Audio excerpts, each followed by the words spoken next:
qué mal lleva el Partido Popular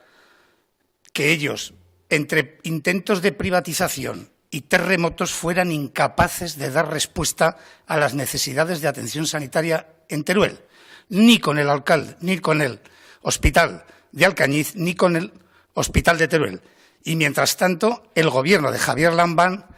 está ya construyendo de carácter absolutamente público el hospital de Alcañiz y está contratado, ya no tiene vuelta atrás, el hospital de Teruel. No he visto nunca, y he sido 20 años alcalde, un alcalde tan sumiso, tan al servicio de los intereses de su partido por delante de los intereses de sus ciudadanos. Ha puesto en duda la financiación del hospital de Alcañiz. Yo desconozco cómo se harán los contratos en Alcañiz, pero desde luego le puedo garantizar, y creo que también en Alcañiz así se lo hará la intervención,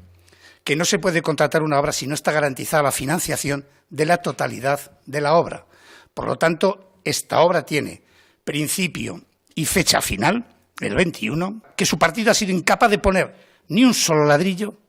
en los 4 años que estuvo ni en Alcañiz ni en Teruel, ni de contratar ninguna de las dos obras, y ahora sí. Pero les puedo garantizar que la UCI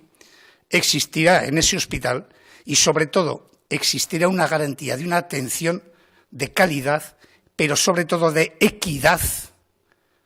a los ciudadanos de el Bajo Aragón, que es para los que está hecho ese hospital. Ahí estoy en desventaja con la señora Susín, porque yo no puedo comentar ni para bien ni para mal nada que haya dicho el señor Belamonte, porque lleva meses escondido, quizá desde luego para ocultar la falta de proyecto que tiene para Aragón y sobre todo para los aragoneses, como hoy se ha demostrado con el tema del hospital de Alcañiz.